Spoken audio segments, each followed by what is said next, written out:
Hindi mo kasi maintindihan dahil may poor mindset ka. Hindi mo pa naranasan ang mapunta sa itaas eh. Kasi nga, lagi kang nasa ibaba. Sanay ka sa mababa. Kumbaga ito ko, andito ako sa tuktok. Ikaw, dito ka sa baba. Nakita mo ang pagkakalayo ng agwat nating dalawa? Yan na yung nagse-separate sa atin. Itong estado sa buhay at utak. Kung tatanungin natin ang mga tao sa paligid natin, ako ang ituturo nila na mas nakaaangat kesa sa inyo.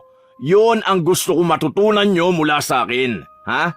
Yung kapag nakita kayo ng mga hindi nakakakilala sa inyo, makikita nila na mas mataas ang status nyo dahil sa halaga ng mga bagay na nakikita nila sa inyo. Alam nyo kung ano mangyayari kapag nasa itaas kayo? Titingalain kayo at gagalangin. Hindi namin kailangan magpanggap na nasa itaas kami. Ilusyon lang ang pagpapakita ng mga mamahaling gamit sa mga tao. Pansilaw sa mata, kumbaga. Ilang beses sa isang araw ka ba nakikita ng mga tao? Kapag nasasalubong ka? Kapag nakikita ka lang dyan na nakatayo sa labas? Tapos yun na yun, di ba?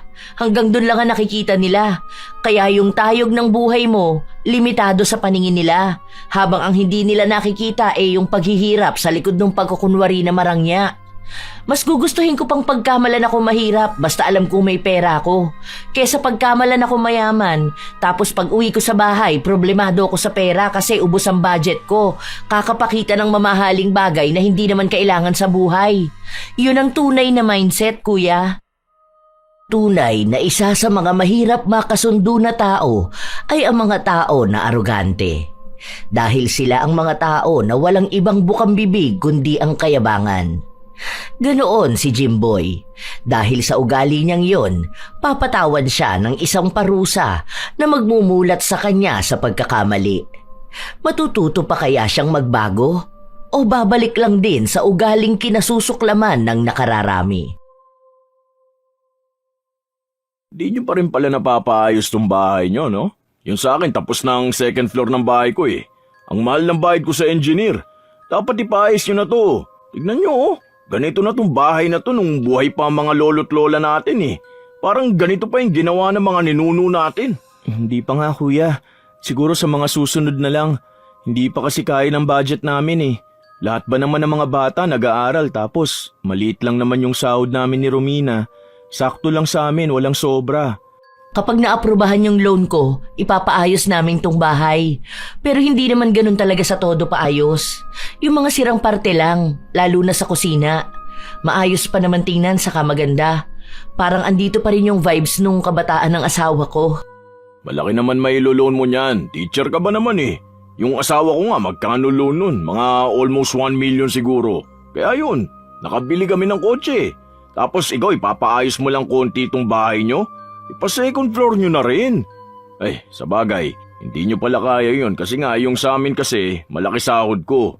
Baka hindi kayo makapagbayad ng maayos sa engineer. 100k lang ang ilo-loan ko, kuya. Ang laki na masyado kung ganun kay Ate Yula. Baka wala na akong sahurin yan at baka nagtatrabaho na lang ako para magbayad ng loan. Pampagawa lang talaga ng bahay, tapos bibili ng second hand na motor. May nakita na ako eh, nasa 20k lang yun. 20k? Ano yun, yung mga lumang motor? Nakakatawa naman yan. Yung akin, magkano yung motor ko na yun? Nasa 100,000 yun. Tapos may kotse pa kami. Lalagyan namin ng sidecar yun ya, para pansundo na rin sa kanila kapag uuwi na. Ano ba naman yan, Angelo? Ni hindi man lang umangat yung pangarap mo. Sa ating magkakapatid, ikaw pa talaga yung ganyan ng buhay. Samantalang noon, ikaw tong mataas ang pangarap. Napag-iwanan kayo eh. Sa amin, lalo na ako, kita mo naman ang buhay ng pamilya ko. Panay kami labas, travel, tapos kung ano-anong mamahaling gamit meron kami. Tapos kayo ganitong buhay lang ang gusto nyo? Taasan nyo naman ang pangarap nyo kahit papano. Mataas naman ang pangarap namin, pero hindi sa paraan na panay luho ang ipapakita sa mga tao. Iba-iba kasi ang ibig sabihin ng mataas na pangarap at magandang pamumuhay. Hindi yun nakikita lang at ipinagyayabang sa iba. Hindi kumibo si Angelo sa tila ba pang mamaliit sa kanya ng kapatid, pero hindi makatiis ang kanyang asawa kaya ito na ang nagsalita para sa kanya. Pero mukhang hindi maunawaan ni Jimboy kung ano ang ibig sabihin ni Romina dahil tuloy-tuloy pa rin siya sa panlalait niya sa kapatid. Hindi naman talaga sila mahirap. May ipon silang mag-asawa pero hindi nila ginagastos, lalo pa at inihahanda nila yon kapag umabot na ng kolehiyo ang 3 nilang anak. Maayos na bahay, may nakakain sa pang-araw-araw. Wala nang higit na hihilingin ang pamilya nila dahil hindi naman sila maluho. May mga gadget sila, hindi man sumasabay sa paligsahan ng mga makabagong gadget na alam nilang luluma rin. Hindi katulad ng pamilya ni Jimboy na walang ibang ginawa kundi ang unahin ang luho at yabang. Sa kabilang kanto lang nakatira sina Jimboy pero madalas itong nagpupunta sa bahay ng kapatid, lalo na at kapitbahay nila ang mga magulang ng napangasawa ni Jimboy. Nang makaalis na si Jimboy, doon muling lumabas ang sama ng loob ni Romina. Grabe talagang kayabangan niyang kuya mo, no? Parang hindi makahinga kapag hindi ka nilait. Hindi na lang siya magpasalamat na maganda ang buhay niya. Parang kailangan pang tingnan yung sa atin para lang maging masaya siya na mas mataas siya. Hayaan mo na lang yun. Ganun naman talaga yun dati pa eh.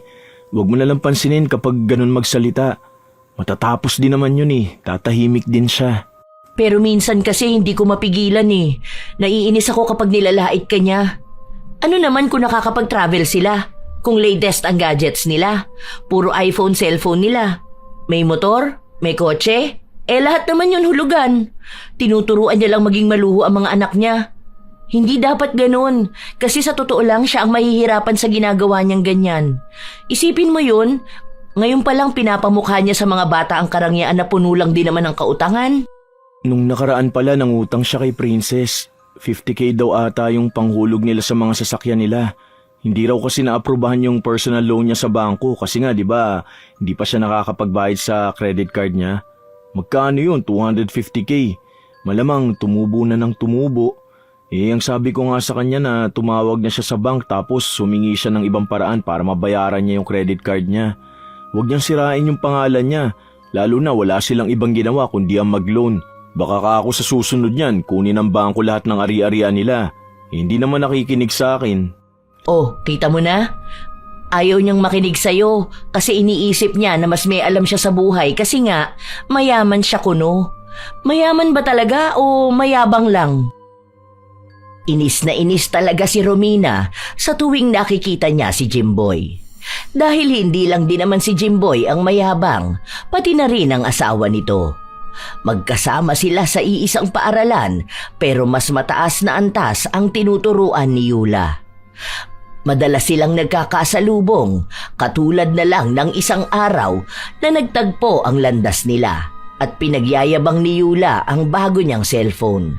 Samantalang kapapalit lang niya nung nakaraang buwan. Oo nga ate, ang ganda niyan. Ang mahal din niyan ano. Kasi nakita ko yan sa mall eh. Nasa almost 100k ata yan. Piso na lang 100k na. Magkano down mo dyan? Sinabi niya na nag-down sila ng 50,000 piso. Kasama na ang hulugan na bago niyang laptop at printer. Napatango na lang si Romina. Dahil mukhang ang inutang ni Jimboy ay pinambili lang nila ng luho. Oo nga, maganda ate. Pero maganda rin naman yung cellphone mo nung nakaraan. Bago lang din yun, di ba? Nabili mo nung nag-loan ka. Sayang naman yun. Sinabi ni Yula na ibinigay niya sa kanyang ina ang cellphone na yun. Nagpaalam na rin si Romina na umalis dahil hindi niya matagalan ang kayabangan ni Yula. Noon naman hindi ito ganun kayabang pero mukhang nahawa na sa kanyang asawa. Ilang araw pa ang lumipas, sumapit ang kaarawan ng bunsong anak ni na Angelo at Romina, kung saan inimbitahan nila ang mga kakilala at kaanak nilang malalapit lang. Sa bahay ang handaan. May kantahan at kaunting inuman sa mga kalalakihan. Salamat pala sa pagpunta kuya. Salamat din dito sa regalo mo. Okay lang, ano ka ba? Diyan lang ang bahay namin tapos hindi kami pupunta. Bakit pala dito pa kayo naghanda? Hindi mo na lang ginaya yung handaan ng birthday ni Junior ko. Magkano lang naman yun? Nasa 30k lang. Hindi na kuya, ang mahal nun. Okay na to. Kasi kasama naman namin sina mama na nagluto eh. Saka mas gusto ng anak ko na dito na lang sa bahay para yung mga kaibigan niya makapunta rin. Saka magkano lang gastos namin dito, wala pang 10,000. Ulam tapos pagkain ng mga bata. Yung mga alak, dala ng mga kumpare ko pa, mga ninong ni Bunso. O di ba okay na yun, ang mahalaga mairaos namin. Ewan ko ba, hindi lang siguro ako sanay sa ganito. Ang gusto ko kasi kapag handaan yung talagang handaan. Hindi yung ganito na mag-iimbita na nga lang ako, yung sa simpleng kainan pa. Dapat kasi nag-upgrade din kayo ng pamumuhay eh. Hindi yung mag-settle kayo sa ganito. Kung yung mga pamangkin mo ang hahandaan ng ganito, nako, baka mag-iyakan yung mga yun. Hindi naman ganun ang mga anak ko, kuya. Sila naman ang tinatanong ko kung ano bang gusto nilang klase ng handaan eh. Nung una nga ayaw ni Bunso na maghanda pa kami. Gusto niya kahit kumain na lang kami sa labas o kaya pansit na lang at tinapay. Si mama ang sabi niya uuwi nga raw si na tita dito sa atin. Tapos dadalaw sa bahay. Kaya yun, sabi ko kay Romina, bakit hindi na lang kami maghanda? Ay, oo nga pala. Nasaan pala si na tita? Nandun sa loob kasama si na mama at Romina. Punta na lang kayo dun. Hintayin ko lang yung isa kong katrabaho. Susunduin ko rin sa kanto. First time lang magpunta rito eh. Hindi na nag-atubili si Jimboy na pumasok sa loob ng bahay kung saan naabutan niya ang dalawa nilang tiyahin at iba pang mga bisita. Mga anak, mag-bless kayo sa mga tita nyo. Masa na pala kayo ta? Buti naman napadalaw kayo rito. Gusto nyo bang sa bahay na lang kayo matulog? Mas malaki yung kwarto doon, lalo na sa second floor. Yun nga ang sabi ko sa kanya, kuya. Gusto kasi nila na dito nga raw sila sa bahay matutulog. Huwag na kayong makisiksik dito ha. Alam nyo naman na ang late na nga ng bahay nila eh. Doon sa amin naka-aircon pa kayo. Ipapaayos ko na lang isang kwarto doon para doon na kayo. Hindi pa kayo nakakapunta sa bahay, di ba? Ang ganda ng bahay ko ha. Tumanggi ang dalawang tiyahin at sinabi na kaya nais nilang sa bahay ni na Angelo matulog ay dahil nga naaalala nila ang kabataan nila nung nakatira pa sila sa bahay na yon kasama ang kanilang mga magulang. Yun din talaga ang dahilan kung bakit hindi pinapagalaw ni Romina ang bahay kahit paanong sabihin ni Jimboy na mukhang luma na ito. Dahil para sa mga kamag-anak ng asawa niya, malaking parte ang lumang bahay na yon para sa kanilang alaala. Hindi natanggap ni Jimboy ang narinig niya, kaya nagyabang na lang siya tungkol sa bahay niya. Pero kahit anong ganda ng kwento niya, hindi pa rin niya nakuhang kumbinsihin ang mga bisita na doon na sa kanila matulog. Ilang linggo pa ulit ang nakalipas, naabutan ni Romina ang magkapatid na nag-uusap. Paalis na nun si Jimboy kaya hindi na niya narinig kung tungkol saan ang usapan. Ano yun? Bakit andito si kuya? Ang aga mo naman umuwi. Kauwi ko lang din. Tumawag kasi si kuya, akala ko naman emergency. Paano, nagmamadali ba naman? Akala ko tuloy kung ano nangyari sa kanya, kinabahan pa nga ako. Tungkol pala saan? Nagtatanong siya sa akin kung pwede bang gamitin niya yung pangalan ko para daw makapag-personal loan sa Metrobank. Kako ayoko kasi nga baka hindi rin siya makabayad. Kailangan daw nila kasi nga magka-college na yung panganay niya. Sa Maynila yata gusto mag-aral, saan ba yun? Sa Ateneo. Pre-med daw ata ang bala kunin. Wala naman din kamag-anak dun kaya malamang kukuha ng bahay. Hindi naman pwedeng basta bahay, baka nga kondo pa kasi di naman sanay sa simpleng pamumuhay yung bata na yun. Lumaki yun na todo bigay sila ng luho. Oh, bakit dun pa? Ang daming magagandang pwedeng pasukan dito sa atin. Kung dito pwede pa siya maging scholar tapos uwian siya. May kotse naman sila. May motor din panghatid sundo. Ang mahal ng tuition dun Lagpas ng 150,000. Kung hindi nila kaya, wag nilang pilitin. Huwag kang papayag dyan sa gusto ng kuya mo ha. Sinasabi ko sa'yo, kapag sa bangko ka talaga nag-loan tapos nasira ang pangalan mo, naku tayo ang mamomroblema. Lolobo ang interest dun. Baka mawala pa pati savings natin. Yun na nga sinabi ko sa kanya eh. Ilang beses na raw kasi sila nag-apply kaso hindi talaga sila maaprubahan. Ang sabi ko, bayaran niya muna yung iba niyang utang para kahit paano malinis yung pangalan niya sa mga bangko. Kaso siya naman tong ayaw, kesyo hindi nila kaya sa ngayon. Kaya yun, ayoko ka ako kasi takot ako sa utang. Masama yata loob sa akin. Kaya mo na, di naman din ako papayag. Aba mabuti naman, akala ko utu-utu ka na naman dyan sa kuya mo. Sa oras na malaman ko ipinagamit mo sa iba yung pangalan mo, nako, tayo talagang mag-aaway. Dahil siya, pwedeng hindi niya bayaran ang utang niya dahil alam niyang hindi nakapangalan sa kanya. Yung utang nga na nakapangalan sa kanya, hindi niya mabayaran. Huwag kang papayag ha. Dapat kasi hindi sila gumagastos ng sobra sa kung magkano kita nila sa isang buwan. Malaki nga sahod niya, malaki rin naman ang utang nila. Ang arugante naman kasi masyado. Ilang beses na pinilit ni Jimboy ang kapatid pero hindi niya ito napapayag. Kaya ang kinausap niya na lang ay si Romina. Naniniwala kasi siya na kapag si Romina ang pumayag, makukumbinsi nito si Angelo. Kaya nagpunta si Jimboy sa paaralan na pinagtuturuan ng hipag. Bakit kuya? Ako talagang hinahanap mo? Doon kasi sa kabilang building si Ate Yula. Oo, gusto lang sana kitang makausap kung okay lang naman sa'yo. Tungkol ba saan? Yung sa loan, di ba pwede ka pa rin naman mag-loan? Saka wala naman kayong utang sa bangko, lalo ka na, teacher ka. Hindi pa kasi tapos si Yula. May paggagamitan lang kasi. Doon ba yan sa tuition ng panganay mo? Pasensya ka na kuya ha, pero ayoko. Hindi namin kaya magbayad kung sakali man na hindi ka makakabayad doon. Yung ipon namin para yun sa mga anak namin eh. Kausapin mo na lang ang panganay mo. Sabihin mo dito na lang siya mag-aral. Magaganda rin naman ang pwedeng pasukan dito eh. Ang daming ang top-notcher na galing sa mga public school lang. Nasa pag-aaral at diskarte naman yan sa buhay. Pangarap nga namin yon para sa anak namin. Minsan lang naman makikisuyo sa'yo. Kahit na kay Angelo na lang, ikaw na lang ang kumausap sa kanya. Para naman hindi tayo pamilya rito eh. Alam mo naman kung anong pangangailangan namin. Magbabayad naman ako. Ang laki ng sahod ko kumpara sa asawa mo, no? Kahit pagsamahin pa ang sahod yung dalawa kalahati lang yan ang sahod ko. Ibig sabihin lang, may kakayahan ako magpaaral ng anak ko sa mamahaling university. Oh, yun naman pala eh. Bakit kailangan pa lumapit ka sa amin para mag-loan kami para sa'yo? Hindi ko pa kasi nakukuha yung bonus ko eh. Darating yun, late na. Kailangan na mag-down dun sa Ateneo. Tapos sa kondo na kukunin para nga sa anak ko. Pamangkin mo naman yun eh. Kapag nakapagtapos siya ng pag-aaral, malamang makakalapit din kayo sa kanya. Paano kung sa future, kailanganin ng anak mo ng pera kapag gusto niya rin mag-aral sa Ateneo? May pinsan na siyang tutulong sa kanya. Kung sa future magka-college ang anak namin, may ipon kami kasi ngayon pa lang nakaplano na yon. Kaya pasensya ka na kuya. Hindi kami maglo-loan para sa'yo. Sana magawan mo na lang ng paraan.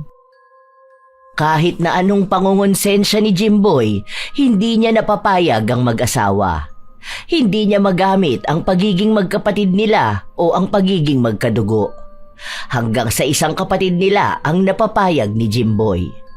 Nalaman na lang ito ni Angelo nung may bago na namang pinagyayabang ang panganay na kapatid. Nasa lubong niya kasi ito sa kanto habang naghihintay siyang umuwi ang mga batang susunduin niya. Inihinto ni Jimboy ang sasakyan nila sa tabi ng tricycle ni na Angelo.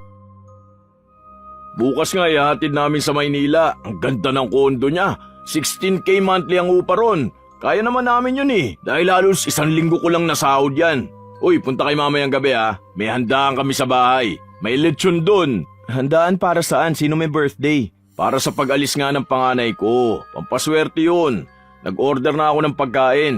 Magkano rin gastos namin dun? Nasa 20K siguro. Tapos may lechon na rin. Ang nandun lang naman yung mga kaibigan niya. Tapos pamilya ko. Hindi mo na lang tinabi yung pera kuya. Akala ko ba kulang kay sa budget ngayon? Ang laki pa ng pinaloan mo kay Sam. Magkano yun? Nasa almost 300K. Ang laki ng interest niyan. Grabe, iniisip ko pa lang yung halaga, parang nalulula na ako sa bayaran. Tapos paano pa interest niyan kapag late ka nakapaghulog? Talagang baon ka sa utang kapag nagkataon. Hindi ko kaya yung ganyan. Ayaw rin ni Romina niyan. 5 years to pay naman yan. Saka kapag graduate ng anak ko tapos may trabaho na, makakapagbayad din yan ng buo. Sa hindi kayo pumayag sa pakisuyo ko, sana kayo matutulungan ng anak ko kapag nakapasok na siya sa medical field. Laki ng sahod nun ha. Mas malaki pa sa sahod ko. Lalo na kapag may bonus yon. Aba, baka pati sa Korea makapag-travel kaming pamilya. Masaya ako nun para sa kanya kapag nangyari yung kuya. At least may makakatulong na sa'yo na magbayad ng mga utang mo. Saka may napatunguhan na maganda mga paghihirap mo, di ba? Kaya nga, Ganun naman talaga kapag mayayaman, maraming utang. Yung negosyante nga nakakilala ko, mayaman na yun, may milyon na benta kada buwan. Pero may mga utang din. Ganun talaga yun. Hindi naman pwede na walang utang ang mga tao. Ewan ko ba sa inyo kung bakit takot na takot kayo magkaroon ng utang? May pambayad din naman kayo. Kahit na di ganun kalaki yan ang sahod nyo. Kumbaga hulugan, ganun. May balak nga akong bilhin eh. Ilalabas pa lang dito iPhone 16 Pro Max. Kapag naaprubahan yung credit card ko sa BPI, papakaskas ko agad yun. Ang angas ng itsura eh. Ikaw ba, wala kang balak kumuha ng credit card? Hindi kuya, naku, utang lang din yan. Ayoko na maraming utang. Basta ang alam ko lang may sinusunod kasi kaming budget monthly. Hindi kami pwedeng lumagpas doon dahil magugulo na yung susunod na budget next month. Saka may cellphone pa naman ako. Maganda rin naman to. iPhone din naman. Uy, 2024 na, iPhone 8 pa rin ang gamit mo? Pamato lang yan eh. Kahit ibenta mo sa akin ng 500 yan, sasama pa loob ko sa'yo. Saka kahit ibigay mo sa akin yan, baka magtampo pa ako sa'yo. May ilalabas na iPhone 16 tapos iPhone 8. Naku, grabe naman yan. Ano ba naman yan, nagtatrabaho ka tapos okay lang sa'yo yung ganyang klase ng cellphone? Okay naman to kuya, nagagamit naman pang chat sa bahay. Tapos maganda rin naman ang camera. Hindi naman ako mahilig sa cellphone eh. Ano namang gagawin ko dyan? Kapag nasa trabaho ako, sa computer ako nakatutok. Kapag nasa bahay naman, di ako gano'n nagsa-cellphone. Kapag nasa labas ako, hindi ko rin naman ginagamit. Tignan mo nga ngayon, iniwan ko sa bahay. Baka kasi yung pagkakaroon ng sosyal na pakiramdam. Kapag nakita nila na maganda ang suot mo o kaya mamahalin ang mga gamit mo, matik na ang mindset ng mga tao niyan, mataas ka. Respeto rin ang makukuha mo kapag nakikita nila nakaangat ka sa buhay. Okay na tong ganito. Kesa naman angat ang buhay ko sa paningin nila, lubog naman kami sa utang. Basta ang mahalaga sa akin, hanggat gumagana pa pwede pa yan. Sakto na dumating na rin ang mga bata, kasunod si Romina. Naabutan niya pa na nag-uusap ang magkapatid. Dahil sa likod siya ng tricycle uupo, nakausap niya rin si Jimboy. Hindi naman na niya tinanong kung tungkol saan ang usapan. May meeting pa sina Ate Yula, baka mamaya pa yon. Pero alam ko patapos na rin sila eh. Napadaan kasi ako kanina, parang may mga binibili na lang sa kanila. Kaya nga, nag-chat nga sa akin. Uy, basta punta kay mamaya ha. May handaan sa bahay, paalala ko lang. Dalhin niyo mga bata para naman makapasyal sa bahay. Di pa pala kayo napupunta sa bahay no? May pinaayos kasi kami ngayon, nagpalagay kami ng chandelier. Naku, mas maganda na yung bahay namin ngayon. O sige, ingat kayo sa pag-uwi ha. Kakarag-karag na yung tricycle nyo. Sabi ko naman kasi sa inyo magkotse na lang kayo eh. Ano yan? Teacher tapos ang sundo, tricycle? Pekeng ngiti na lang ang ibinahagi ni Romina sa kanyang bayaw. Nagsisimula na naman ang pagyayabang nito dahil lang sa may hawak pa siyang pera. Kung saan-saan na naman siya nagwawaldas. Hinahayaan na lang ng mag-asawa dahil laging sinasabi ni Jimboy na para yon sa ikauunlad ng imahe niya sa mga taong nakapaligid sa kanya. Ilang buwan pa ang nakalipas, nakabili na naman ng bagong cellphone si Jimboy. Ipinagyabang niya ito sa kapatid. O di ba ang ganda ng iPhone 16 Pro Max ko? Saan mo yan nabili kuya? Ang mahal niya na. Bagong labas lang yan. Kita ko yan sa mall nung nakaraan. Grabe ang presyo niyan. Nasa 100k plus. Oo, itong akin 108,992. Oh, grabe. Ang mahal naman yan. Makakapagpagawa ka na ng bahay niya na. Grabe, buti kaya mo mag-cash ng ganyan. Hulugan naman to. Home credit, ganon? Hindi credit card malamang. Yun lang naman ang pwedeng ipangkuha ng iPhone eh. Oh, may bago kang credit card? Buti nabigyan ka pa. Akala ko ba sira na yung credit records mo dahil do sa hindi mo pabayad na utang mo? O baka dahil sa company nyo rin? Kilala kasi ang company nyo tapos malaki pa sahod mo. Nagpakaskas ako sa katrabaho ko. 36 months namang hulugan to kaya hindi mabigat sa bulsa. Mura lang to. 36 months? Ang tagal naman yan, uy. Baka mamaya may lumabas na bagong phone, hindi ka pabayad dyan. Ayaw mo pa naman kapag hindi bago ang cellphone mo. Duda ako na tatagal sa'yo ng 36 months ang cellphone na yan. Baka nga wala pang 1 taon magpapalit ka na naman eh. Paano kapag ganun? Pwede naman kasing i-advance to, no? Kung gusto nyo, pwede rin naman kayong kumuha.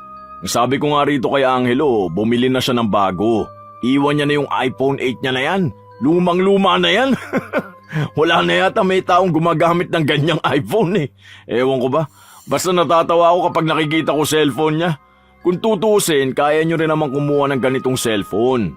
Try nyo apply ng credit card, lalo ka na Romina. Kasi teacher ka, bili kayong 2 iPhone, tig-isa kayo. Parehas din naman maganda ang camera namin eh, okay na to. Saka hindi ko masyadong gamay ang iPhone. Mas mahilig din sa Android si Romina, mas madaling magamit. Pang-communicate lang din naman namin eh. Magdadagdag pa kami ng utang para lang sa cellphone. Hindi naman magandang ipakita sa iba. Alam mo, lagi mong tatandaan na nabubuhay tayo sa mundong puno ng kompetisyon. Kailangan natin maipakita sa kanilang lahat na tayo ang panalo.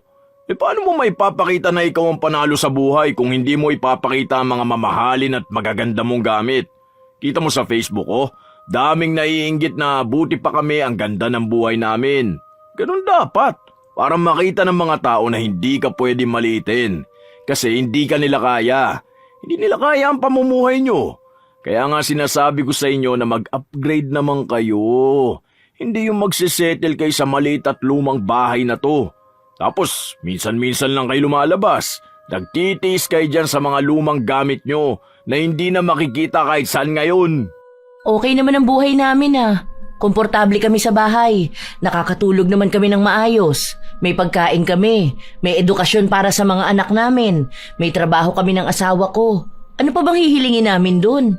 May gadgets kami. Nakakapag-Facebook kami. May wifi naman kami rito sa bahay.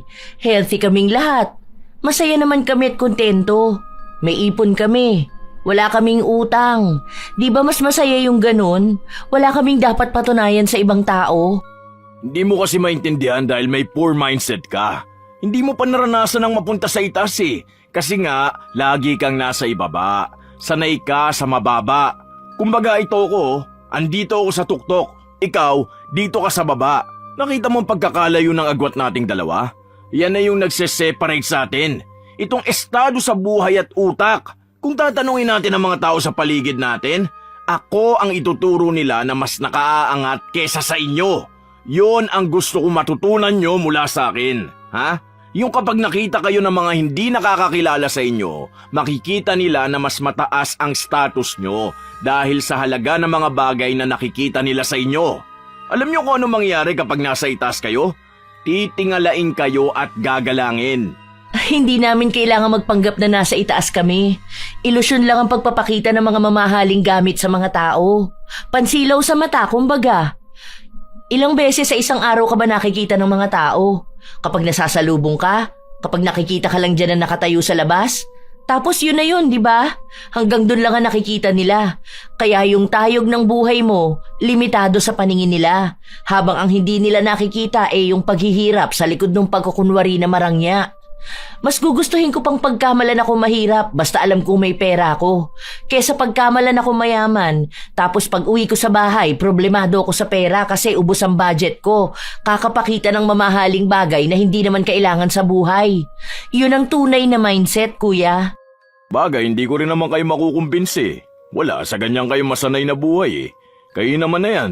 Kung ayaw nyo makaranas ng karangyaan, sige, magsettle na lang kayo sa ganyan. Hindi naman ako mahihirapan sa buhay. Huwag ka mag-alala, kuya. Hindi kami hirap sa buhay, ha? Okay kami. Masaya ang pamilya namin at hindi namin kailangan ipagkalat sa mga tao. Halata ang inis sa mukha ni Jimboy, pero hindi niya pinatulan ang hipag. Umalis na rin siya ng bahay at saka niya ipinagkalat sa mga kapitbahay nila ang bago niyang cellphone. Lahat naman namangha sa kanila. Dahil sa lugar nila, siya lang ang mayroong ganon. Napapailing na lang si Romina sa ginagawa ng kanyang bayaw. Ngayon lang din siya nakakilala ng ganon ka-arogante na tao. May mga nakilala naman siyang mayayabang pero hindi ganon kalala kay Jimboy, na mukhang hindi kayang mabuhay nang hindi nakikitang hinahangaan ng mga tao. Ewan ko ba dyan sa kuya mo? Huwag ko lang talaga malalaman na sa susunod na araw hihingi na naman yan ng tulong sa'yo. Alam mo, hindi ka niyan titigilan hanggat hindi mo siya napagbibigyan na mag-loan sa pangalan mo para may magamit siyang pera. Hindi ko talaga akalain na may mga taong ganyan. Napigilan pa sana yan kung maayos din ang asawa niya. Kaso yung asawa niya nahawa na rin sa kanya. Sa bagay, sino ba naman ang hindi matutuwa sa atensyon ng mga tao, di ba? Ikaw ba naman puriin palagi? Ewan ko ba dyan kay kuya? Malapit pa naman na ang bayaran ng tuition ng anak niya. Sabay pa yung rent at bills. 16K rent bukod pa rin yung allowance. Kahit pa sabihin na 120K ang sahod niya monthly, hindi kakayanin yan sa mahal ng gastusing mag-aral at mamuhay sa Maynila, no? Buti sana kung nagtitipid din ang anak niya, kaso nakikita ko, panay kain sa mamahaling kainan. Panay ang my day niya ng pagkain Magchat-chat nga sana ako pag sasabihan ko, kaso wag na. Baka masamain pa. Alam mo naman mga kabataan ngayon, ayaw na napagsasabihan sila. Kung hindi sasabihin na naiinggit ka, pakialamero ka naman. Ayoko naman na mawala ng respeto sa akin. Huwag na talaga. Hindi ka rin nun pakikinggan. Mamaya i-post ka lang nun tulad ganun sa ginawa niya kay Tita Rose. Pinost niya na wala raw pakialam sa buhay niya dahil hindi naman sa kanya galing ang pinanggagastos niya. Ay naku, kawawa yan si kuya kapag nagkataon talaga. Tingnan mo, ang yabang ng mga anak niya. Ewan ko na lang kung hindi yan sila sabay-sabay na bumagsak sa buhay. Baon pa sa utang pero sobra kung magluho. Yaan mo yan, matututo rin naman sila kapag wala na silang choice kundi ang mabuhay na mas mababa pa sa nararanasan nila ngayon. Nakakakilabot. Buti na lang hindi ganyan lumaki ang mga anak natin, Katakot. Di ko kakayaning magsustento ng luho, lalo na sa sahod ko. Tapos ang mahal pa ng bilihin ngayon. Hindi rin ako papayag, no? Hindi pwedeng sa hirap ng buhay ngayon, gagastos ka sa walang kwentang bagay. Yang gadget na yan, lumilipas din yan. Mahal ang bili ngayon. Pagdating ng panahon, hindi naman maibebenta ng mahal. Ngayon lang masaya dahil sikat siya pero hindi naman yan masaya kapag bayaran na ng utang. Dami niyang atraso sa ibang tao, aba. Puro pakas ka sa credit card tapos kapag hulugan na, di na makabayad. Hindi na lang pinansin ng mag-asawa ang pagiging arogante ni Jimboy. Minsan kasi, bigla na lang itong mag-uutos sa kanila kahit na wala namang dapat iutos. Ginagamit niya ang pagiging panganay at pagiging mataas kunwari. Pero dahil may sariling buhay at desisyon ng mag-asawa, hindi nila sinusunod ang anumang gusto nito. Kahit pa magalit si Jimboy sa kanila. Hanggang sa dumating na naman ang isang araw na lumapit na naman ito sa kanila at nangungulit. May hinihintay akong pera, hindi pa lang talaga dumarating. Sa isa kong project yon, tapos tataas na ang sahod ko. Kaya mababayaran ko rin naman agad yung loan. Saka ilang years naman ang bayaran nun Magkano lang monthly nun? Nasa 4K lang. Ano ba naman ang 4K monthly sa sahod ko ng 120K? Pambili ko lang ng pagkain niya sa isang kainan Pinapanlibre ko lang yan ng lunch Sige na, kahit na ngayon lang. Lahat na lang ng tulong na hinihingi ko, di niyo ako pinagbibigyan. Hindi talaga pwede, kuya. Ayaw namin magkaroon ng utang. May loan pa kaming binabayaran Itong sa loan na kinuha ko para mapaayos namin tong bahay. Ayoko magpatong-patong ang babayaran namin. Sa panahon pa naman ngayon, nakakatakot magkaroon ng utang. Kaya todo iwas kami sa mga loan na yan. Hindi rin kami kumukuha ng credit card kahit na kaya ko naman sana. Nakakatukso kasi lalo na kapag may ganyan na. Hindi mo talaga maiiwasan ang utang. Kaya hindi pwede.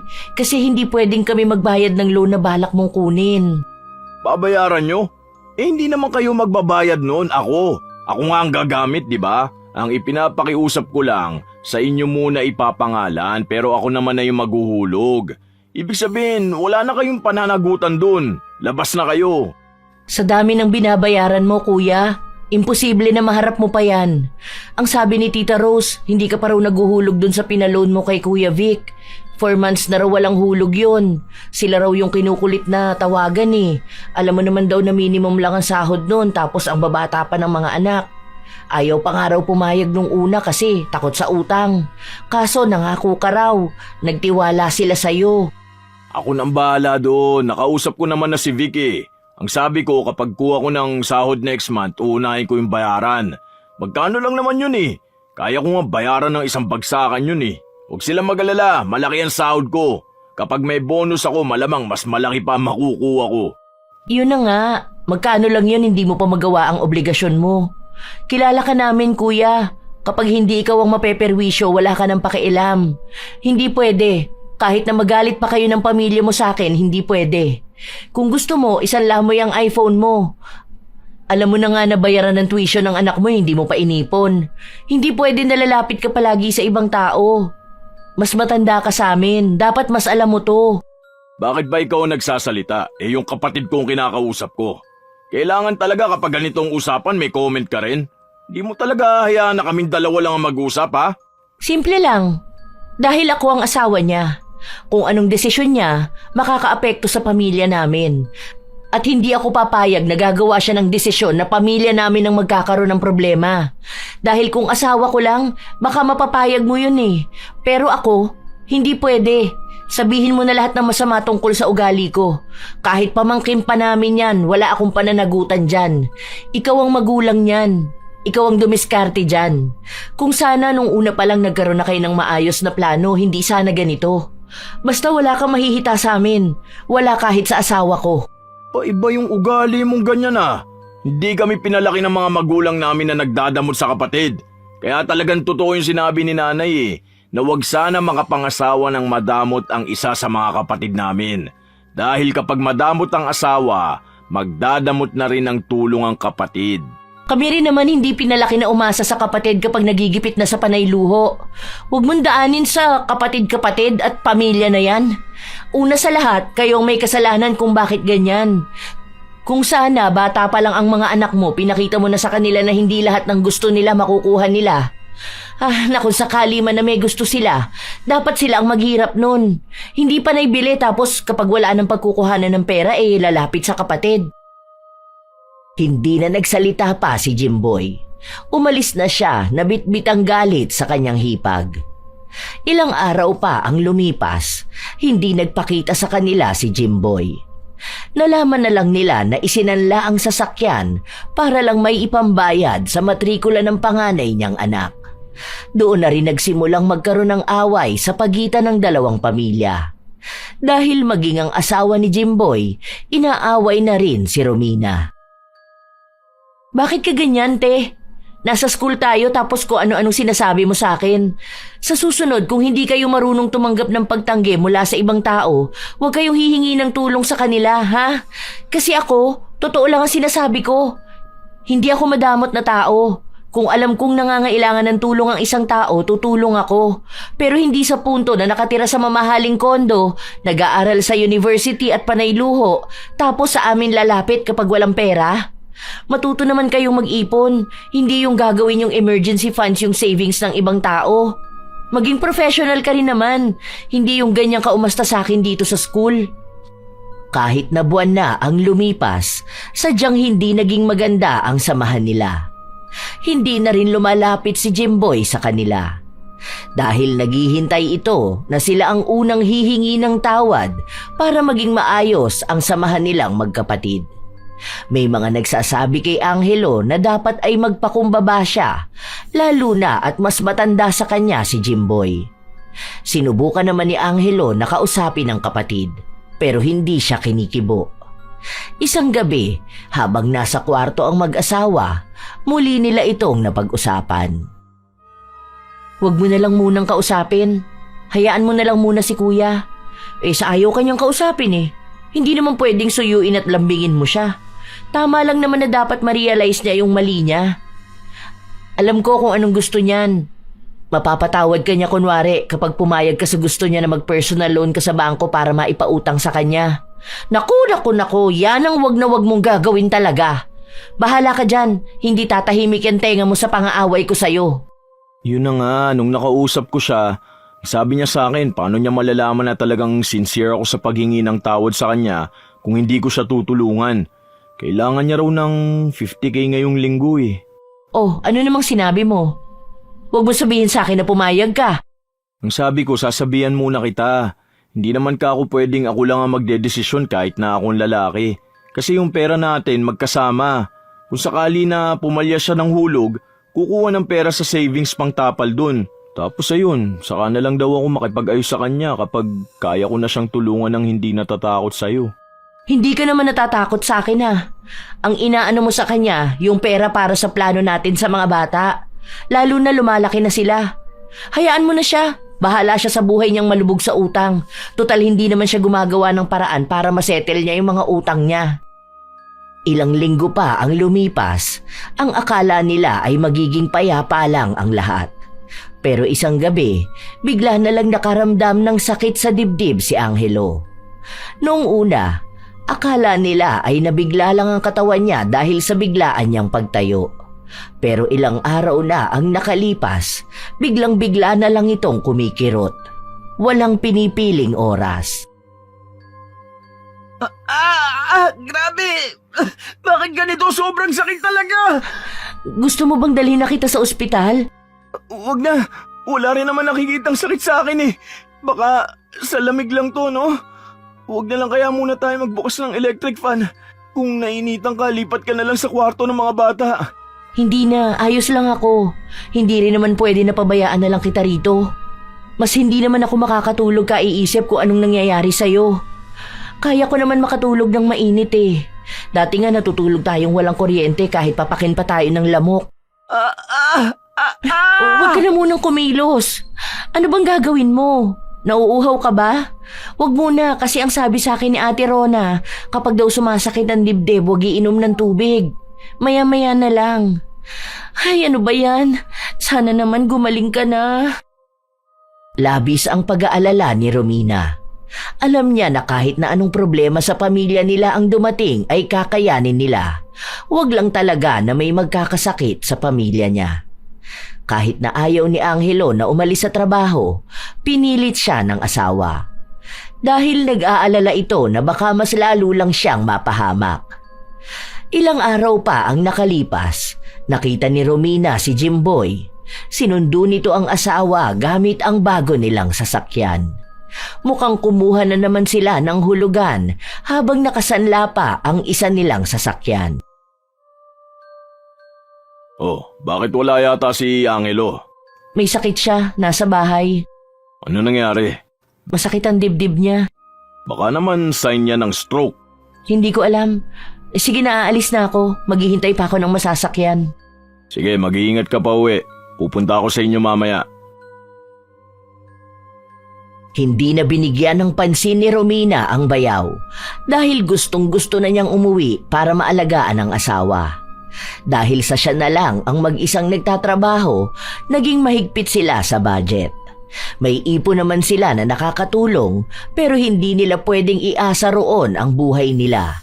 Lalo pat hindi nila alam kung hanggang kailan aabot ang pera na yon. Nang makauwi na si Romina, inasikaso niya agad ang asawa. Malaki ang ibinagsak ng katawan ni Angelo kahit na halos 1 buwan pa lang siyang may sakit. Ganun kasi si Angelo, mabilis siyang mangayayat at mabilis din namang bumalik ang taba. Pero hindi naman babalik ang sigla ng katawan kung may sakit siya. Ito inumin mo. Ang sabi nung katrabaho ko ganito raw yung pinapainom niya sa asawa niya noon. Tapos ang sabi niya every morning daw, maganda ko maglalakad-lakad tapos magpapaaraw ng likod. Makakatulong daw yun. Sige, subukan na lang. Teka, dahan-dahan ka lang tumayo. O hawak ka sa akin para maalalayan kita. Dito ka humawak. Oh, teka, dahan-dahan lang. Kapag may masakit, huwag ka munang kikilos. Marahan na naglakad ang mag-asawa papunta sa sala. Doon inasikaso ni Romina si Angelo. Mamaya lang kasi ay paliliguan na niya ito. Ilang sandali pa, dumating ang kapatid ni Angelo. Noong una, nangamusta ito. Tapos may kaunting pag-aalala pero ilang sandali lang ay ipinasok na naman niya ang tungkol sa loan. Mas nangibabaw na yon ang sadya niya kaya siya dumalaw. Hindi dahil nag-aalala siya na may sakit na hindi matukoy ang kapatid. Ano ka ba naman kuya? Talagang yan pa ang naisip mo? May sakit na nga ang kapatid mo tapos iniintindi mo pa rin ang sarili mo? Ganyan ka ba talaga? Parang hindi kayo magkadugo. Bakit? Nagsasabi lang naman ako Isa pa, totoo naman talaga yung sinabi ko. Kung may sakit siya o kaya bigla siyang mamatay, hindi naman na niya babayaran yung loan niya. O di ba, mas okay, wala kayong magiging utang nun. Parang pinapanalangin mo na mamatay na ang asawa ko para wala ka ng bayaran na loan kung sakali man. Grabing utak meron ka, no? Hindi ko akalain na ganyan nakalutuyang utak mo. Akala ko pa naman nagpunta ka rito para kahit paano makisimpatya sa nangyayari sa asawa ko. Tapos ang pakay mo lang pala samantalahin yung sakit niya para kung sakali na makapag-loan siya ng pansarili mong interes, saka mo ipapanalangin na mamatay na siya para iwas utang ka. Kung ganyan din lang naman pala ang sasabihin mo, umalis ka na rito! Wala kang kwentang kapatid! Nagsasabi lang ako ng mga pwedeng mangyari. Bakit hindi naman ikaw ang sisingilin ng bangko sa utang niya? Ayaw mo lang kamo sa mga sinasabi ko. Sino ba naman tao ang matutuwa sa mga sinasabi mong ganyan? Alam mo na nga na may sakit na yung tao tapos babanatan mo ng loan na yan? Yang lintik na kautangan na hindi na matapos-tapos? Umalis ka na nga rito! Huwag na huwag ka magpapakita sa amin kung puro pansarili lang ang iniisip mo! Noong una ay ayaw pa ring umalis ni Jimboy. Patuloy niyang kinakausap at kinukumbinsi si Angelo na mag-loan para kung sakali man makakatulong pa siya sa pamilya niya bago tuluyang mawala sa mundo. Dahil nga sa nanghihina si Angelo, hindi siya makapagsalita at makapalag sa mga sinasabi ng kanyang kuya. Tanging asawa niya ang may lakas ng loob na lumaban kay Jimboy at ipagtulakan ito palayo. Talagang galit na galit si Romina. Hindi niya akalain na maririnig niya mismo kay Jimboy ang tila ba paghiling na mamatay na si Angelo. Buwisi talaga yun. Hanggang ngayon, sarili pa rin niya ang iniisip niya. Kung hindi sana siya mayabang, hindi yan mangyayari sa kanya. May bago na naman nga silang sasakyan, no? Hindi kasi makaalis sa luho, kaya ayan, kahit na may sakit ang kapatid, sasamantalahin para sa pera. Mukhang pera! Wala naman akong pakialam sa luho nila pero wag silang manggulo ng buhay ng iba. Kahit pa sabihin na kapatid, buwisit siya! Hindi na kumibo si Angelo dahil nanikip ang kanyang dibdib at hindi siya makahinga. Inalalaya na lang siya ng asawa. Naging lalong problemado si Romina dahil palala ng palala ang kalagayan ng asawa. Natatakot siya na baka biglang lumala palalo at mawala na sa kanya si Angelo. Hindi siya handa, lalo pat bata pa ang kanilang mga anak at marami pa silang pangarap para sa kanilang pamilya. Laging puyat si Romina, kaya hanggang sa trabaho ay bitbit niya ang problema. Minsan pa, mag-isa lang siya sa silid-aralan habang wala pa ang mga estudyante niya ay naiyak siya. Hindi na niya mapigilan pa ang sarili dahil awang-awa na siya sa kanyang asawa. Habang umiiyak siya, tinanong siya ng isang nanay na dumating. Pasensya ka na, Mami, ha? Hindi ko talaga napigilan mag-breakdown. Ang dami lang kasi talagang pumapasok sa utak ko. Alam ko rin na hirap na ang asawa ko. Hindi niya lang madalas na sinasabi sa akin. Wala naman akong problema sa simpleng buhay o sa pagtitiis. Pero ang ayaw ko talaga sa lahat, yung may nagkakasakit sa pamilya ko. Yun talaga ang mahirap. Tapos hindi pa matukoy ng mga doktor kung anong sakit niya. Sinabi lang sa kanya ng ginang na baka may gumagawa ng masama sa asawa niya. Sinabi pa nga sa kanya na may kakilala siyang ganon ng sitwasyon pero patay na raw yun at nung namatay, saka lang nila nalaman na maaagapan pa sana kung nakahingi sila ng tulong sa albularyo. Kinulam daw yung lalaki dahil hindi na pagbigyan ng hiling ng kapatid. Doon lang tila naliwanagan ang utak niya. Hindi naman niya sinabi na nagkaroon ng alitan sina Angelo at ang kapatid niya dahil lang sa hindi niya napagbigyan ang hiling. Noong umalis na ang ginang, sa kanya naisip na baka nga kinulam ang asawa niya. Kailangan ko maagapan to ngayon. Kaya pala nagmamadali siya magpalon, may ginagawa siyang hindi maganda. Kaya pala ganun siya magsalita sa asawa ko na may posibilidad na mamatay. Hindi man lang kinilabutan sa ginagawa niya. Lalo na alam naman niyang kapatid niya yon. Walang pakialam sa buhay ng iba. Kung nagawa niya sa sarili niyang kapatid, malamang kaya niya rin gawin sa ibang tao. Dapat mapigilan na siya. Hindi ipinaalam ni Romina ang desisyon niyang ipaalbularyo ang asawa. Hindi niya rin sinabi sa kahit na kanino na si Jimboy ang pinaghihinalaan niyang may kagagawa nun. Hanggang sa nakakita siya ng albularyo. Dinayo niya pa ang bahay noon ng halos 3 oras na biyahe. 2 beses pa siyang bumalik dahil noong una niyang punta, wala roon ang albularyo. Nakiusap din siya na kung pupunta sa bahay nila, magpanggap na lang na kaanak niya para hindi na magtanong pa ang kanyang asawa. Nang dumating ang albularyo sa bahay nila, hirap na hirap si Angelo, kaya hindi na siya nakapagtanong pa. Hindi siya gaanong makapagsalita dahil hirap siya maging sa paghinga. Mabilis at palihim na ginawa ng albularyo ang orasyon habang nakahawak siya kay Angelo. Kaya mo yan, love. Magiging maayos ka rin. Nakatingin lang si Romina habang ang asawa niya ay naglulupasay na sa sakit. May kinakausap din ang albularyo na mukhang nag-uugnay sa mangkukulam gamit ang katawan ni Angelo. Mabuti na lang at wala ang mga bata. Sila-sila lang ang nasa bahay. Nang matapos ang albularyo, tuluyang nawala ng malay si Angelo. Nagising na lang ito kinagabihan. Wala na ang sakit na nararamdaman niya. Ha? Ano nangyari? Bakit ganun? Okay na ako? Oh, tignan mo, hindi masakit kapag ginaganito ko tong katawan ko. Wala na. Ano nangyari? Oo nga pala, may bisita ba tayo kanina? Oo, si Tio Mando. Hindi ko ata nabanggit sa'yo yun. Yung pinsan ni Mama sa probinsya. Napasyal dito kaya pinapunta ko na lang sa bahay. Sayang hindi ko siya nakausap.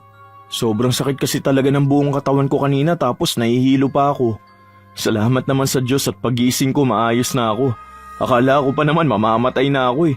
Buti na lang maayos na ako. Huwag ka na lang masyado magagalaw at baka magkasakit ka ulit. Diyan ka na lang muna. Huwag ka na muna makikipag-usap sa kapatid mo, ha? Hayaan mo na yon. Matanda na siya. Sana alam niya rin sa sarili niya kung tama o mali ba ang ginagawa niya. Hindi lang arugante ang kapatid mo dahil makasarili din siya. Napakasama ng ugali niya. Hindi maalis ang galit na nararamdaman ni Romina sa kapatid ng asawa. Ilang araw lang ang nakalipas, nabalitaan niya na namatay ang pinsan ni Nayula. Ang matandang babae na hinala nila noon ay mangkukulam daw. Yun din ang hinala ni Romina na kumulam kay Angelo. Dahil namatay yun noong araw na gumaling ang asawa. Kasunod nun, nagkasakit din si Yula. Mas malala ang sakit na tinamo niya kaysa sa naranasan ni Angelo. Isang umaga, habang sama-sama silang nag-aalmusal, napag-usapan yon matapos na sabihin ng anak nila na umuwi na raw ang pinsan nilang nasa Ateneo. Buntis daw kasi ito kaya hindi na itutuloy ang pag-aaral. Sayang naman yun. First year pa lang siya, di ba? Ang laki ng tuition niya tapos ang mahal pa ng gasto sa kanya dun sa Manila. Ano naman daw yung napangasawa? Baka mayaman naman o kaya may magandang trabaho. Sinabi rin yan sa akin ni Juliet. Tambay raw yung boyfriend niya.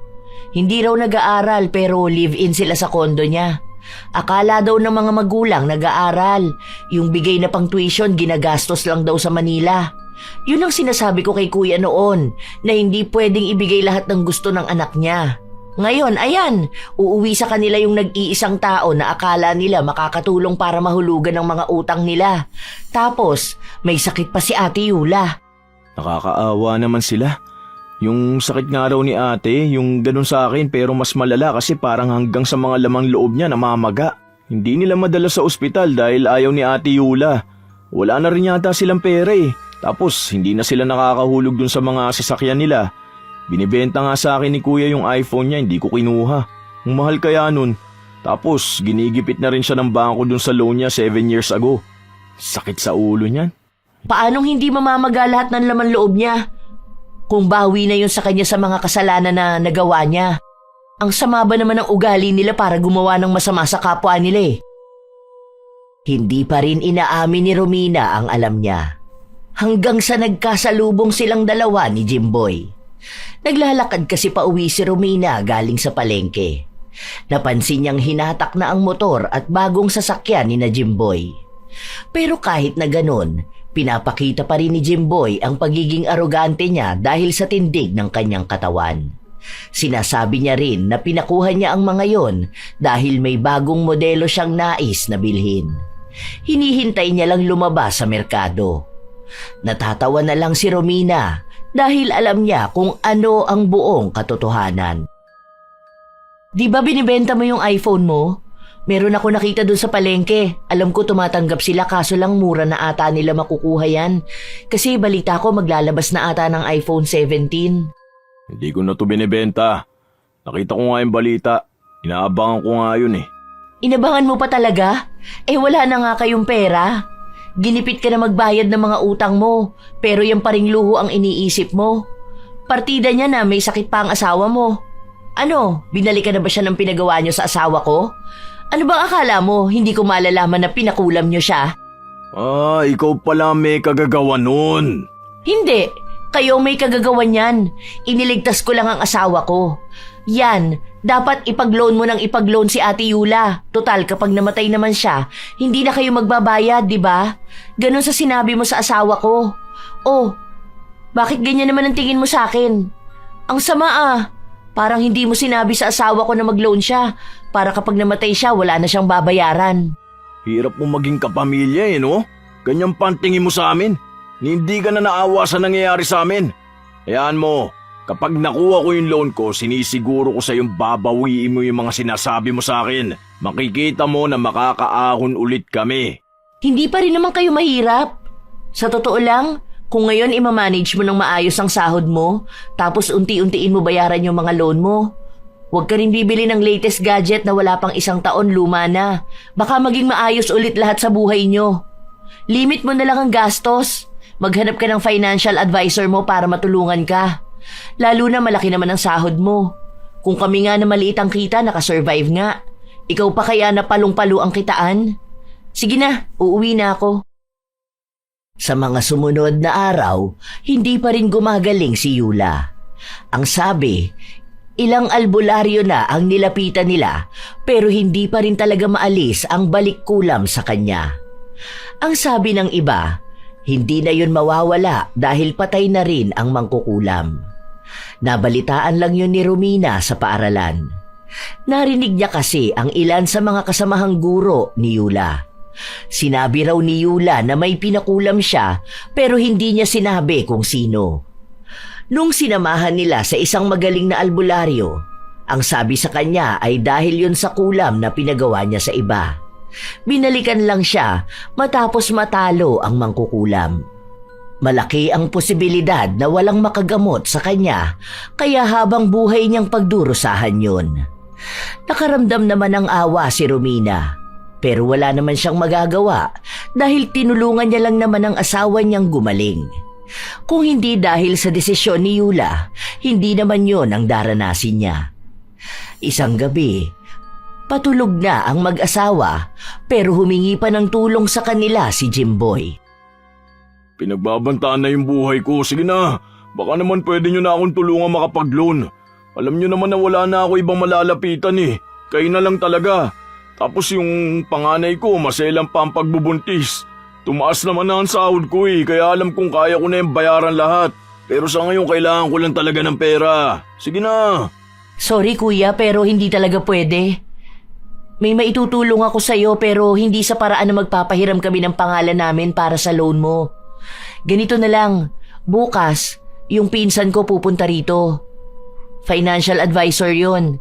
Sa kanya ako nagtatanong kapag may kailangan akong pagdesisyonan sa pera at gastos. Sa kanya ka makakahingi ng tulong paano mo paparti-partihin ang sahod mo. Paano ka makakabayad ng utang mo. Ano yung mga pwede mong bitawan na mabigat sa financial mo. Malaking tulong nun lalo na sa'yo na hindi mo alam kung saan gagamitin ang pera kapag nakahawa ka na. Pa naman yan, bakit kung kani-kanino mo pa ako ipapakiusap? Ang kailangan ko mabilisan na pera. Hindi kwentuhan kung kani-kanino na hindi ko naman kilala. Kaya kong mag-budget, iba lang talaga ngayon. Emergency! Tutulong ka lang naman, ayaw mo pa. Ikaw ang bahala dyan. Basta ito ang kaya kong itulong sa inyo. Hindi pera ang itutulong namin dahil hindi yan ang kailangan mo. Ang kailangan mo, taong magbibigay ng advice sa'yo. Dahil kung tutulungan ka namin sa pera ngayon, walang mangyayari. Uulit at uulit ka pa rin sa pagiging magastos mo. Hanggang sa hihingi ka na naman ng tulong. Ikaw ba, Angelo? Bakit ba puro asawa mo ang pinagsasalita mo? Masyado kang under sa kanya. Parang hindi ka lalaki para hindi magkaroon ng sarili mong desisyon. Hindi ako under sa asawa ko, kuya. Tama lang yung sinabi niya. Kasi kahit kami, bago kami maglabas ng malaking pera, kinukonsulta muna namin sa isa't isa. Yun lang din ang masasabi ko.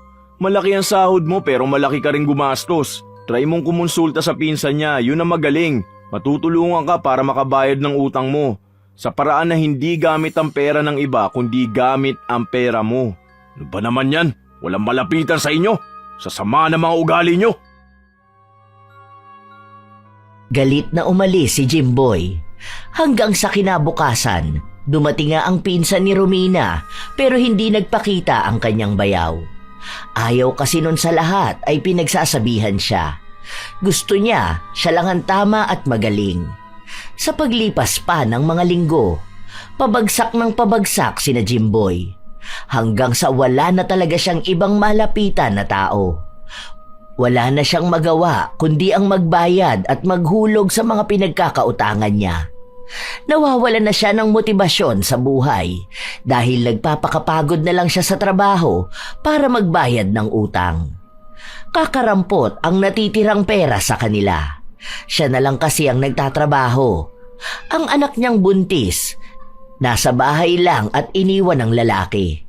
May sakit din si Yula. Wala na ang mga sasakyan nila. Ang natitira na lang ay ang kanilang bahay. May kuryente pa rin sila pero tipid na kung gumastos. Sana naman hindi ito tungkol sa loan. Pagod na kasi ako magpaliwanag na hindi kami papayag eh. Hindi, yun tungkol sa pinsan mo. Pupunta ba ulit siya sa bahay nyo? Baka pwede siya makausap. Saan kaya? Mukhang kailangan ko nga ang tulong niya eh. Dahil pakiramdam ko bayad ako ng bayad ng utang pero hindi naman nababawasan. Parang ang dami pa rin, di nauubos. Gusto ko naman bayaran lahat ng utang ko para naman gumaan na tong buhay namin. Hirap na ako makatulog eh. Nag-compute ako. Nasa 6 million na ang utang ko lahat-lahat. Kasama na yung mga tinubo ng bangko. Nauhulugan ko naman yan eh pero parang barya lang yun nababawas. Ang hirap kasi kahit na magkano sahod ko hindi kasya dahil may pamilya ako. Sige, sabihan ko siya bukas na pumunta rito para makausap mo siya. Sana nga mabayaran mo na yan. Grabe, hindi ko kinakaya yung utang na yan. Ang laki. Sobra. Milyon na ang inabot niyan. Malaki talaga yan. Ang lalaki ng loan na nakukuha ko eh. Paano malaki ang sahod ko? Yung monthly hulog niya nakala mo noon maliit lang. Kaso ang laki ng interest kapag hindi ako nakapagbayad. Laki ng pagsisisi ko ngayon. Kung sana hindi ako nangutang noon, hindi sana ganito eh. Halos kalahati yata niyan sa tubo lang. Tapos kahit nagbabayad ako ngayon, panay pa rin ang dagdag ng interest at late payment charges. Grabe pala makasira ng buhay ang utang. Noong una, masaya pa ako, ang dami kong credit card eh. Ang tataas ng credit limit. Yung isa ko 900k limit nun. Naubos ko kakakaskas. Puro ko installment tapos hindi na ako makapaghulog. Kung hindi lang ako naging maluho at arugante, siguro yan na sana ang ipon kong pera. Hindi ipon kong utang. Ang mahalaga na lang ngayon, alam mo kung paano mo huhulugan yan. Kung paano mo uunti-untiin niyang bayaran. Alam ko naman na mababayaran mo yan. Basta maging responsable ka lang talaga. Malaki ang sahod mo. Basta alam mo kung ano ang dapat unahin. Makakalaya ka rin sa utang. Basta bukas, magchat-chat na lang ako kapag nandito na siya. Buo na ang desisyon ni Jimboy. Gusto na niyang makalaya sa utang. Dahil ang daming bagay niyang napagtanto. Nakita niya na kahit na anong ganda ng buhay na nakikita ng iba, siya namang bigat nito sa kanila. Naririnig pa lang ni Jimboy ang mga dapat niyang gawin, alam niyang mahihirapan siya. Pero dahil gusto niya talagang maayos ang mga utang niya, ginawa niya pa rin ng paraan. Ano nang nangyari, kuya?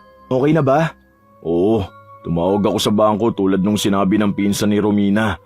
Nanghingi ako sa kanila ng tulong para mapababa yung monthly hulog ko hanggang sa mabayaran ko na lahat ng utang ko.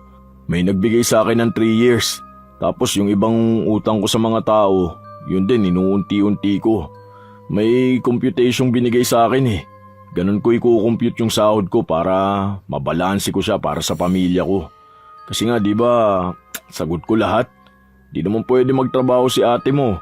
Tapos manganganak pa lang pamangkin mo. Pero sabi naman niya, pagkapanganak niya maghahanap siya ng trabaho. Sabihin mo pala kay Romina na salamat sa tulong niya. At sorry para sa nagawa ko sa iyo. Sorry sa nagawa ko sa inyo. Lalo na nung pumayag akong ipakulam ka ni Yula para lang mapapayag kang mag-loan. Kulam? Hindi mo ba alam? Hindi sinabi ni Romina? Wala siyang sinasabi sa akin.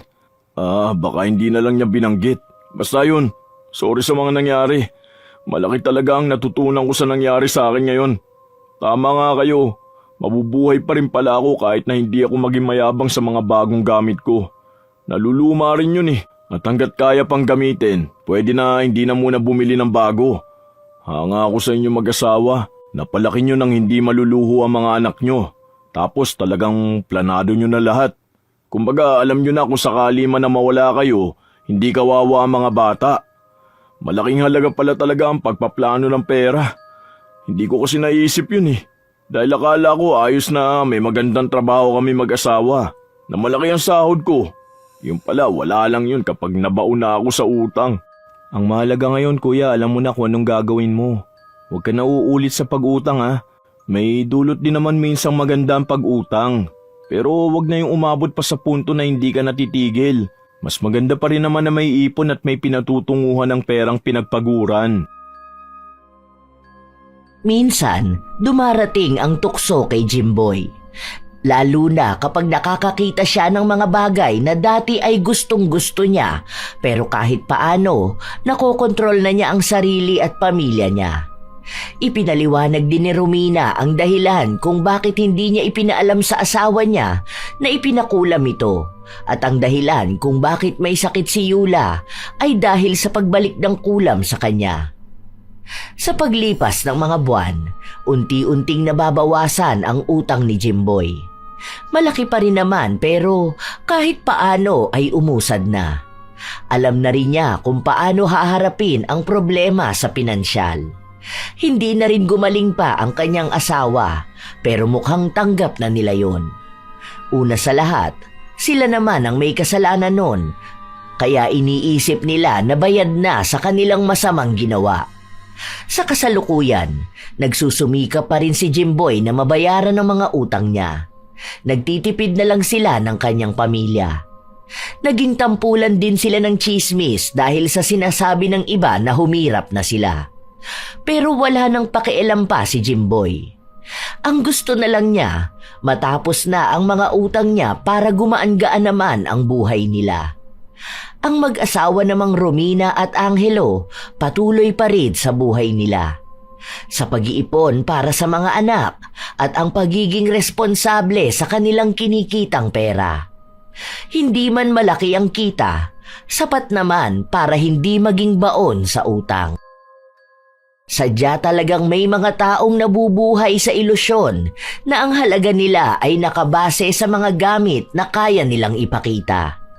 Akala nila kapag mas mamahali ng suot, mas maganda ang cellphone, mas sosyal ang bag, mas mataas na agad ang tingin sa kanila ng mundo. Pero ang hindi nila napapansin, sa kagustuhan nilang magmukhang nakakaangat, sila mismo ang unti-unting lumulubog sa responsibilidad, sa utang at sa pagkalito kung ano ba talaga ang tunay na sukatan ng pagiging matagumpay. Kaya mahalaga na bigyang pansin ang pinansyal na aspeto. Dahil ang pera, hindi lang basta ginagastos, ito ay pinaghihirapan. Kapag hindi marunong magplano, kahit gaano kalaki ang kinikita, nauuwi pa rin sa kakapusan o paghihikahos. Dagdag pang delikado kapag ginamit ito para makapagpasikat lamang sa mga tao sa paligid. Hindi lahat ng mamahalin ay mahalaga. Hindi lahat ng bago ay kailangan. Ang pag-iipon naman, hindi yan tanda ng pagiging kuripot. Ito ay tanda Nang may direksyon, disiplina at pagpapahalaga sa kinabukasan. Ang taong marunong mag-ipon ay taong marunong magbigay ng seguridad sa sarili, sa pamilya at sa mga panahon na hindi inaasahan. Tandaan din na hindi nakakatulong ang pagiging arogante. Walang mabuting na idudulot ang pagmamataas, lalo na kung nakatali lang sa gamit at material na bagay. Ang tunay na respeto ng tao hindi nakukuha sa ipinapakitang mamahaling gamit. Nakukuha yan sa ugali, sa kabutihan, sa sipag at sa marunong magpakumbaba. Kaya dapat maging maingat sa paggastos, matalino sa pagdedesisyon at mapagpakumbaba sa bawat tagumpay. Lagi na lamang nating tatandaan na mas magaan ang buhay kapag inuuna ang pangmatagalang seguridad kaysa pansamantalang pag-angat na puro pagpapakitang tao lang. Ang tunay na mayaman, hindi maingay, at ang tunay na nakakaangat, hindi kailanman nagyayabang. Alam naman natin, mga apo, na minsan sikat talaga ang mga taong may kayang ipakitang mamahaling gamit sa iba. Hindi naman yun masama kung kayang sustentuhan ng luho. Pero kung ginagamit lang para may ipangyabang, kahit naghihikahos na, yun ang hindi tama. Kayo ba? May aroganteng tao na rin ba kayong nakilala sa inyong buhay? Maaari nyo yang ibahagi kasabay ng inyong opinyon para sa ating bagong kwento. Naway naghatid ito ng magandang aral sa inyo. Shout out sa ilan sa mga masusugid na tagapakinig ng mga istorya ni Lola Telang. Siti Fatima Isnani Uy, Bilok Riana, Lucy Tugna, Marcos Balingasa, Regine Tabalina, Elian Amparado, Charmini Carpon, Tats 765, Maricel Cipriano, Maribel Balabag, Evan Irevere, Lian Monteroso, Ashley Kate Rivera, Len TV2, Aquarius, Jordan Mea, Irene Canubas, Saffron Caminade, Esther Asadon, Amparo Ludovico, Cindy Batalier Rivera, Alesna Roda, Angelina Ay, Evelyn Abong Carbakil, Cram Marker. Shout out din sa inyo, Isa Bianca Taroza, Lizelle Sato, Maria Luisa Chavaria, Raymond Ikamina, Michelle Okumura, Emelita, Geraldine Narbasa, Jax Lopez, Tonet at Presi, Justine Amita, Ryan Furo, Gael, Louie Boy, Cristina Peru, Jonah B. Gagelonia, Eleonora Bahadi, Danilo Candido Jr., Lovely Valeza, Cecil Vlog, Jacqueline, Hasmin Vicente, Maria Tess Nape, Georgina Carl Grayson. Shout out sa mga apo kong sina Sydney Crosswind, Supladang Pasaway, Lovely Rose Roa, Kimpoy Feliciano, Hazel Fiesta, Marida Lightworker, Gia Gigi, Francisco Neng, Jeremy Saranillo Francisco, Irisabela Tuazon, Mike James Tapak, Wilma Leses, Leonisa Cobo, Lurian Vitalicio, Jenny Suzuki, Raquel Hasegawa, Matt Sarol, Mel Santarita, Esteli Reyes at sa Reyes family ng Marikina City, Vicky Yabut, AJ Chua, Josefina Fuelias, Roy Lacandalo, Maria Lee Nakagawa, Hayashi J. Megan, Lynn Hasegawa, Elise Padilla, Lydia Lopez, Gemstone Claro, Lance MBB, Rosalina Bugayong, Ami Yong, Angelina Ignacio, Ami Bag, sa buong Team Manok ng Amsik Angeles City, Pampanga, Roslyn Mangilin, Ray Galedo at sa Galedo family ng Cabuyao, Laguna, Cherry May Libiran, Robert Criben, Razon Yao, Milrose Demate, Jaime Constantino, Jennifer Makasinag, Alma Naong, Rachel Whitney, Pureza Tagiwalo, Gaminil Francisco at sa kanyang asawa na si Dadanil Francisco, Arvid Shane Hoiberg Channel. Ito ang inyong Lola Telang at maraming salamat sa lagi ninyong pakikinig, mga apo.